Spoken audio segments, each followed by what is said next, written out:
The simple definition is leadership ability determines a person's level of effectiveness. Leadership ability determines a person's level of effectiveness. So basically, if we could say on a scale of 1 to 10, if your leadership level was an 8, then your effectiveness could rise no higher than a 7. And if you were only a 4, you're only going to be as effective as a 3. Because your effectiveness in life and in your calling and in your leadership is determined by your ability to lead.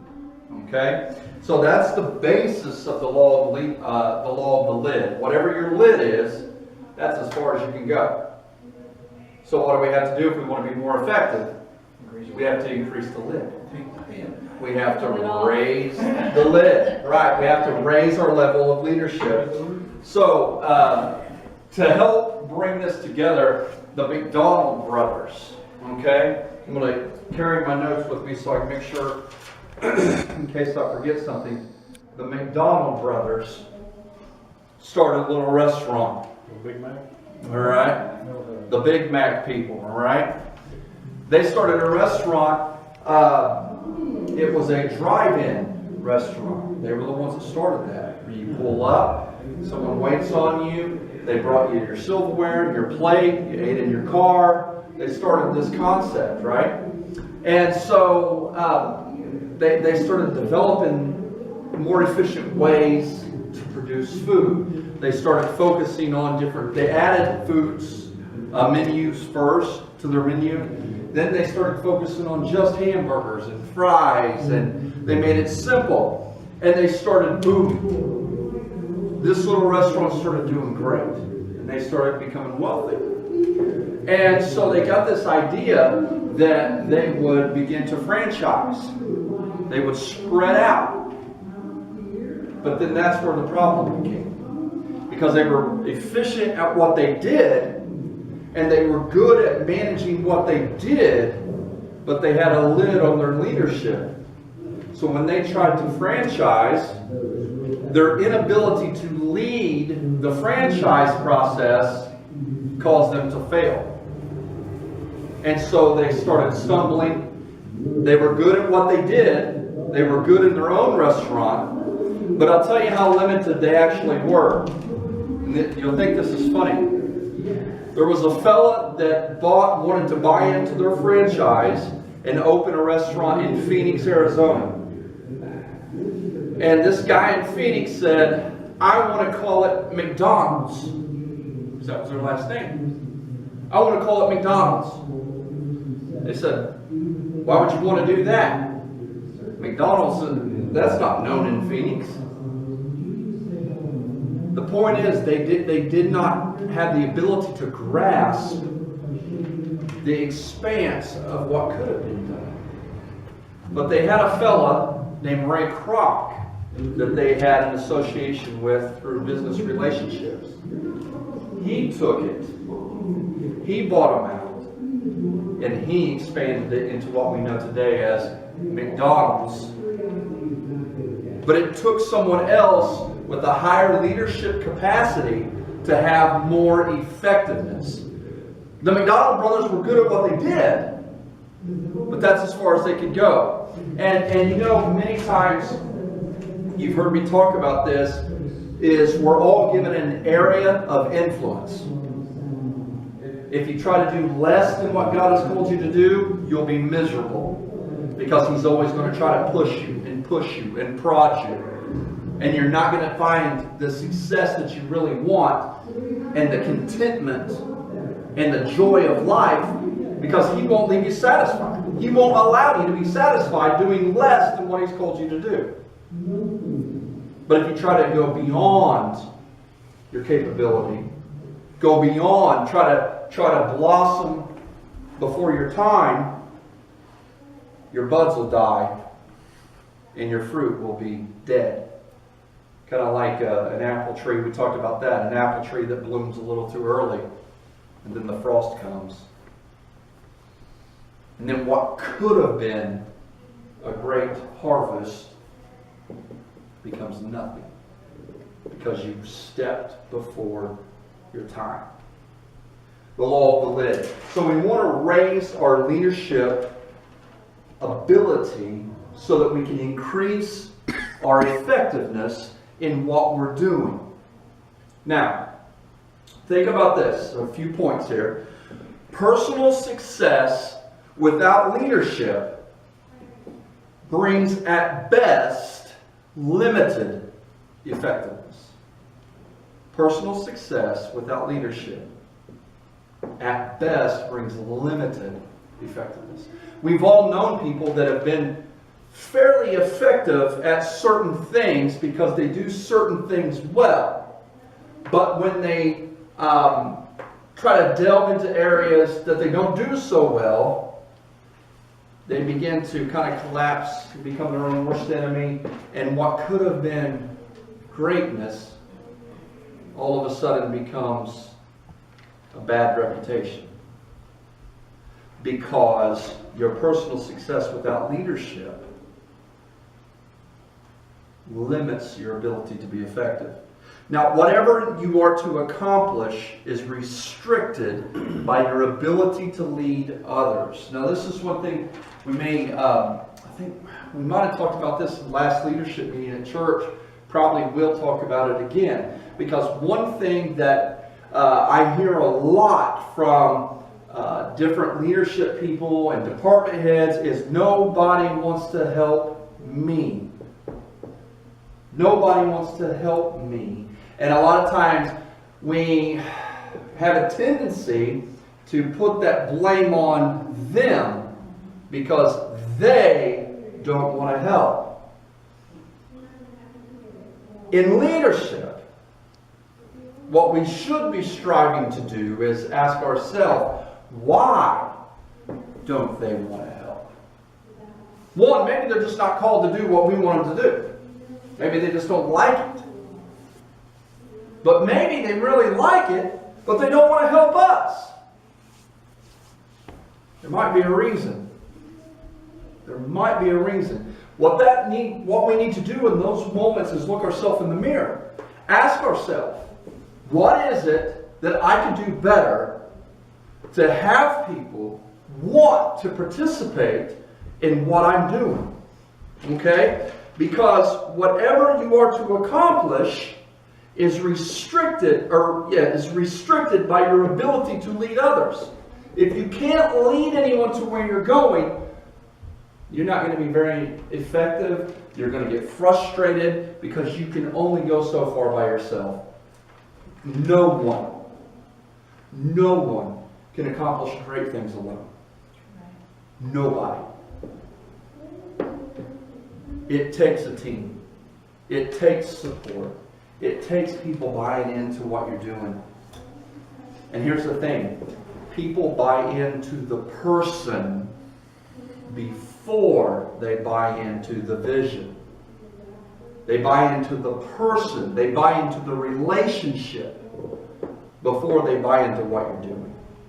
Because people don't care how much you know until they know how much you care. Are you trustworthy? Are you reliable? Are you a leader? Are you someone they look up to? Are you someone they want to be like? Are you someone they want to follow? Those are the kind of questions we need to ask ourselves. Would I follow me? I've asked myself that before. Would I follow me? Would I want to listen to me talk? Would I want to be involved in something that I'm leading? Because when you truly strip away the layers and ask yourself that, you start kind of discovering some things about yourself and maybe realize there are some things you need to work on to help us have a greater impact. Because sure, we can all just say, well, this is how I am. If they don't like it, shove it. You can do that, but you're limited. Because you're choosing to keep your lid on. You limit your effectiveness. Now, we've all got to be true to ourselves. We've all got to be true to the calling of God. We all got to be true to the Word of God. And let's face it, there are some people that aren't going to like you. They're not going to follow you. They're not going to want to be around you. Sometimes it's just because your personalities don't click. Maybe they're great people. You're a great person. Just personalities don't click. That's fine. Sometimes it's because they don't like what you're doing. They don't like how you present yourself. They just don't like you. Sometimes it's a spiritual battle. Sometimes you walk in a place and they don't even know you, but that somebody will look at you and, I don't like you. Yeah. I don't like that guy. And you're trying to smile and be nice, and they're looking at you like, get out of my face. And you walk away thinking, well, what did I do? I mean, it didn't do nothing. Sometimes it's just the way it is. Every organization is limited by leadership. Businesses, limited by leadership. Schools, limited by leadership. Homes, families, limited by leadership. Churches, limited by leadership. There's a saying that John Maxwell says that everything rises and falls on leadership. And when you look throughout world history, there's a whole lot of different happenings and accounts that give a lot of credence to that saying. Because there has been great failures in leadership that have caused organizations in churches, ministries, families to crumble. But there's been a lot of great successes from leaders who stepped up to the plate, did what they were called to do, did what they were good at, and continued to excel. So everything rises and falls in leadership. This church, your ministry, your family, good or bad, is going to be impacted by your ability to lead well. It can be for the good, it can be for the bad, but it's going to be impacted. There's no other way around it. Okay? So, here, let's think of it like this.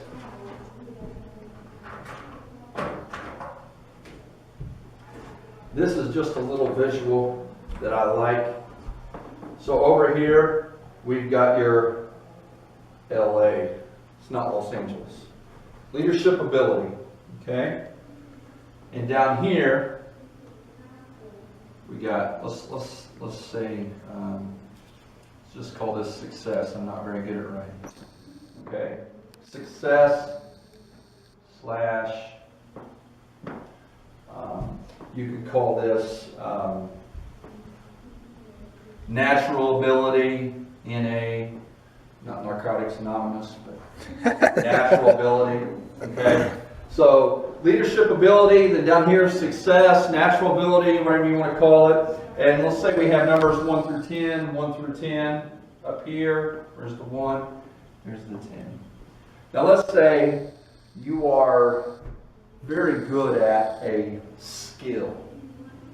You are successful at a skill. Let's put you about an 8. A natural ability that you have. Something you're good at doing. Okay? But your leadership is lacking. You know, there's some issues there in your leadership ability. Because leadership is different than skill. Two different things. So you're very skilled, but you're not a very good leader. Okay? So here is your area of effectiveness.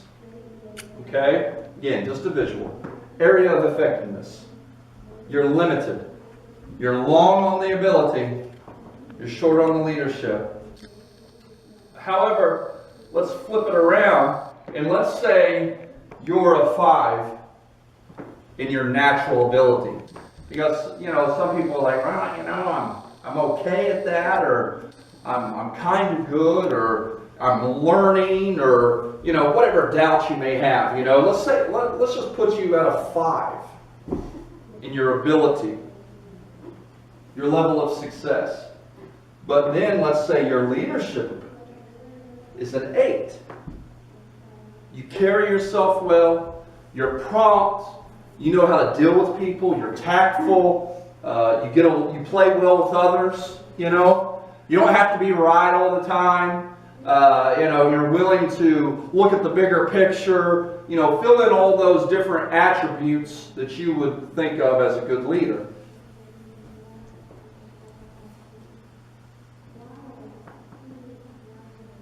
Just by increasing leadership ability, tremendously multiplies your ability to be effective at what you're doing. Simply because you raise the lid on your leadership. Now, again, this is just a visual to kind of give you an idea that just increasing leadership ability just a little more, you can have a greater impact. Now, let's say you just said, well, I am who I am. I don't care what anybody thinks. This is me. But I'm going to do really good at what I do. I'm going to do my thing well. Let's say you're a 10.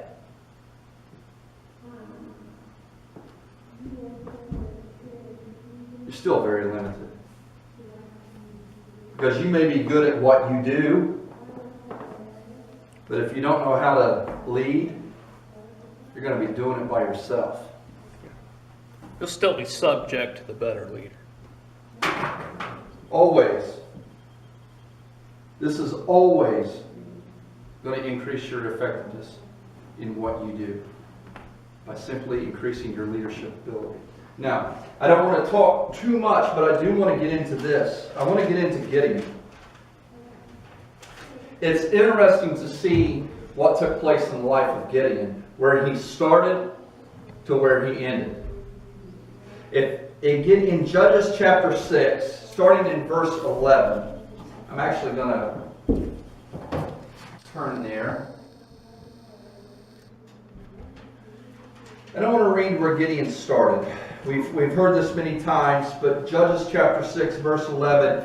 And there came an angel of the Lord and sat under an oak, which was in Ophrah, that pertained unto Joash, the I can't say this word, Abizarite, and his son Gideon threshed wheat by the winepress to hide it from the Midianites. He's hiding. That's where we find Gideon hiding. If we look at verses 12 through 16, I'm not going to read those, but you can read them on your own time, and most of you know it. If you look at 12 through 16, what you see is why he's hiding. He's hiding because he uses these, in these recorded verses here, we find him complaining. We find him victimized. He's a product of his surroundings. He says, Lord, what? Basically, why have you allowed this to happen to us? We're under all this oppression. And you just allowed it to take place. Why did you leave us here like this? And the angel of the Lord starts to talk to him about what he wants him to do and what his calling is. And he immediately goes to his victim mentality. Well, I'm the least in my family. And my family's the least in all the land. Two things. Victim and a product of his surroundings. So I about guarantee, we don't have an account of history here, but I about guarantee that he probably heard this talk at home. He probably heard the woe is me talk. We ain't nobody. Nothing good's going to happen for us. We want our stuff and nobody will give it to us. And we see a lot of victimization here. We see a lot of whining, a lot of complaining. That's where he starts. So, he's way down here. And he's halfway good at what he's doing because he ain't got caught yet. You know what I mean? It's like all the bad thieves are in jail because they got caught. But he hadn't got caught yet, but he's provided just a little bit for his family. But what we find is he begins to take, through this process, he begins to take ownership of who he is. He begins to take ownership of what God is calling him to do. And so when you read verses 17 through 32, what you see is he's testing and proving what is being told to him. He hadn't jumped out of the boat yet, but we find him testing and proving. We find him, learning and testing this thing out to see if is this really who I am? Is this really what I need to do? And so we slowly see him increasing his leadership ability. And then in verse 34 through 40, you see that here he is gaining confidence. He's increasing in his leadership capacity. He's starting to carry himself differently. He's starting to speak differently. He's starting to act differently. And through the way he's carrying himself, through his actions, and through the help of the Lord, increasing his ability, he's starting to lead some people. He's starting to have people want to follow him.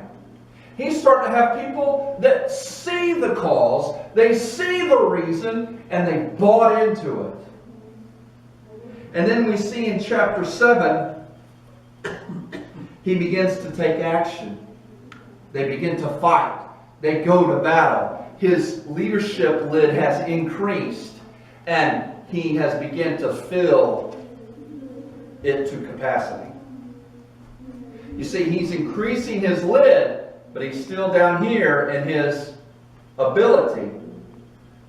But he goes to battle, and all of a sudden, it starts filling up. It starts filling up. It starts filling up. And all of a sudden, now we see his effectiveness has increased. He goes from the least of the less to a general of the army. Why? Because he chose to increase his leadership ability. He chose to say yes to what God was wanting to do in his life. He didn't stay down. He said yes. He chose not to be a victim. He chose to quit complaining. He chose to quit whining. And he became a person that people wanted to follow. So now we see in chapter 8 that Gideon is living in his capacity. He is increasing his success and his leadership, therefore increasing his effectiveness. And then we can read in 8:22, it says this: Then the men of Israel said unto Gideon. Now this is really cool because in 6 and 11 we read he's threshing wheat hiding. To chapter 8 verse 22, Then the men of Israel said unto Gideon, Rule over us. Not that long ago this dude was hiding. The least of everybody. But because he chose a different path, now the people are saying, we want you to be our leader. We want you to be our leader. Your son and your son's son also. For you have delivered us from the hand of many. But as you choose to lift your lid, as you choose to learn, to do, to be creative, to expand who you are as a person, to expand your ability to think, to process, to view life in the big picture, if you will, what you're going to find as you increase your lid, the impact that you have with those around you will start to increase also. Because here's the thing. God is the one that's involved in the process. And He will not lift you up for you to be exalted, but He will lift you up that you can be used to your full capacity. You see, God's gift to you is your potential, and your gift back is what you do with that potential. Couple last scriptures. So how do we do this? How do we go? How do we increase our leadership lid? Is it, do we just take some classes? Do we just read a book? Do we just listen to a seminar? Do we just, yeah, sure. It could be all the above. But here's the main thing. Matthew 7, verse 7 and 8. Very familiar. Ask, and it shall be given you. Seek, and you shall find. Knock, and it shall be opened unto you. For everyone that asketh receives. He that seeks finds, and to him that knocks it shall be opened. Ask. God, I want to increase my effectiveness. God, I want to increase my leadership ability. Seek. God, I am going to seek what I'm asking for. I'm going to seek it. I'm going to search it out. I'm going to look to see, what you have for me. What do you have? How can I increase my ability? I'm going to pay attention to what I read. I'm going to pay attention to what I listen to. I'm going to pay attention to what I devote my life to. What I give my time to. Because why? Because I'm seeking. You see, I've asked. Now I'm seeking. And then I'm knocking. What am I doing? I'm going out and I'm placing myself in areas to see what God does. I want to, I'll just use my story as an example. I want to get involved in government. I want to get involved in politics. So I go to where they're holding a meeting. I want to be involved in helping women choose life for their babies. So what do? I say, God, this is what I want to do. I research it, I learn it, and then I go to a First Choice for Women event. I place myself, I knock, I place myself physically in a geographic location and see what God's going to do for me. Because God's not going to open a door here when you're sitting on the couch here. There is a go. There is a ask, a seek, and a knock. That's how you increase your leadership ability, which will increase your effectiveness and the impact that you have on the world around you. And then the last scripture we look at is James 1 and 5. These are just a couple that I pulled out. The Bible is full of them. If any of you lack wisdom, ask. Ask. Let him ask of God, that gives to all men liberally and upbraideth not, and it shall be given. God, I've got this thing coming up. I've got this situation. I've got this event. I've got this opportunity. I've got, whatever it is. You fill in the blank for you. So what am I going to do? God, give me wisdom. Give me understanding of the situation. Give me discernment of the situation. By your Spirit, God. Help me see things that others don't see. Help me feel things that others don't feel. Help me not to see the 10% of the iceberg, but help me to see the 90% that's below the water. Help me to see what's underneath it all. Because when I can understand what's at the root of the situation, when I can understand what's at the foundation of the situation, then I can act accordingly and I can be very effective. Ask. How do we do it? Ask. Seek. It takes work. It takes work. It's what you give your time to. That seeking part, asking, that part's easy, right? You just ask. 24 hours a day, 7 days a week, God's right there. Ask. Approach His throne boldly. Ask. But then He looks at you and says, are you seeking? You've asked me. And I've laid those treasures out there for you. Are you seeking? It's got a, Easter egg hunt. You put the eggs out for your kids, and some of them are the real good ones. And a lot of the fun for the parent or the grandparent, the aunt, the uncle is watching the kids seek. Right? They got to work for it. And God says, seek. So I'm going to seek. I'm going to read. I'm going to study. I'm going to listen to things. I'm going to seek. I'm going to take time. I'm going to work at it. You can't be good at something you don't practice. And then I'm going to knock. I'm going to actually go and place myself in the arena.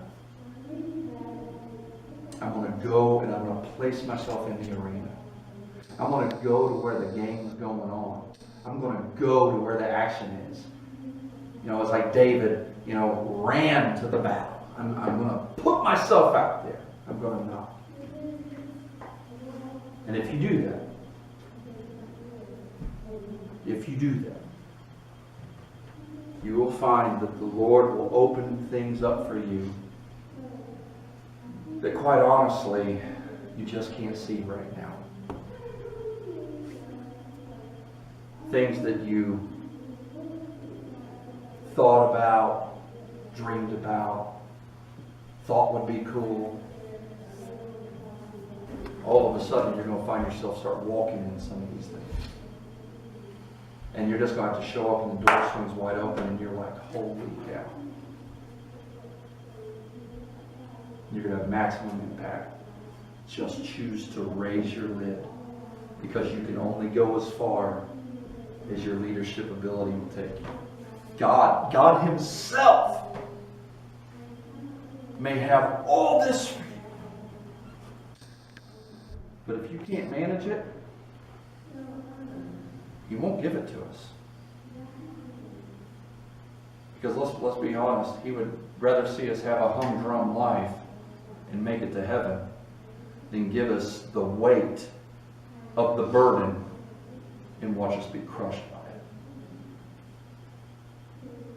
He cares more about your eternity than anything.